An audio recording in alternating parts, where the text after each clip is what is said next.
Merry Christmas, happy holidays, or whatever it is that you celebrate this time of year. For me, it's the best time of year, which is Christmas time. And in my family, that means that we start slowing down, eating more, and spending time with our family and friends. And so in this episode, I am giving to you some key tips and tricks on how to maintain your waistline, not lose it over the holidays, and still being able to enjoy it. And for me, the number one thing is dessert and my stuffing and possibly a couple of cocktail drinks as well. So to start off, I'm going to teach you how to make a low carb, keto friendly flax bread. There's a little bit of dairy in it as well. So if you're dairy free, we'll give you an option for that also.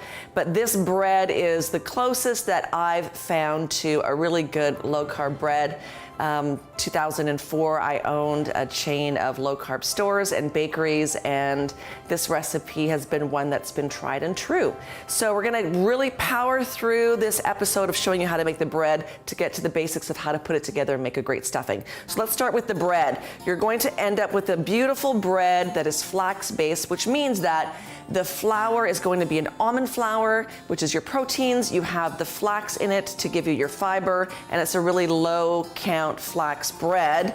And by the end of it, ta-da, you will have beautiful, crispy, dried flax cubes to put inside your stuffing. So let's get right down to making the bread. We're starting off with the yeast. 2 teaspoons of traditional dry yeast, and we're gonna do half a cup of the warm water. This one is a half a cup. And then you have to also put in something that the yeast can feed off of, which would be a sugar.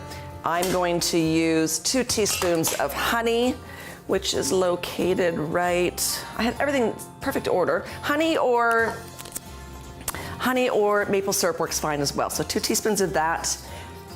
For those of you who are worried about your carb count, and you're saying to me, well, why am I putting sugar into this bread? The yeast needs something to feed off of. The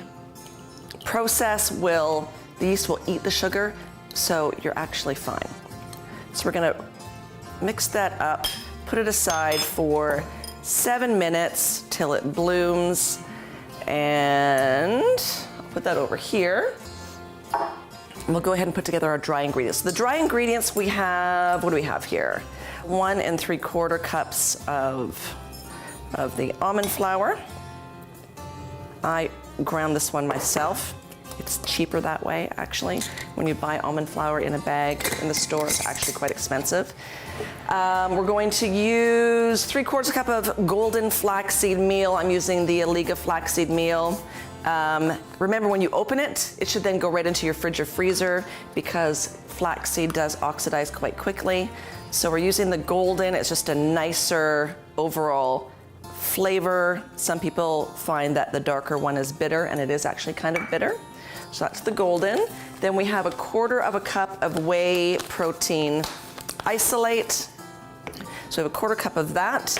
And we have 2 tablespoons of ground psyllium husk, finely ground. And then we have 2 teaspoons of xanthan gum, 2 teaspoons of baking powder, a teaspoon of salt, and 1/4 teaspoon of cream of tartar. That goes in. And we whisk that all together. And then for the wet, we're gonna do 1 egg, 3 egg whites, 1/4 cup of melted butter, brought back down to room temperature.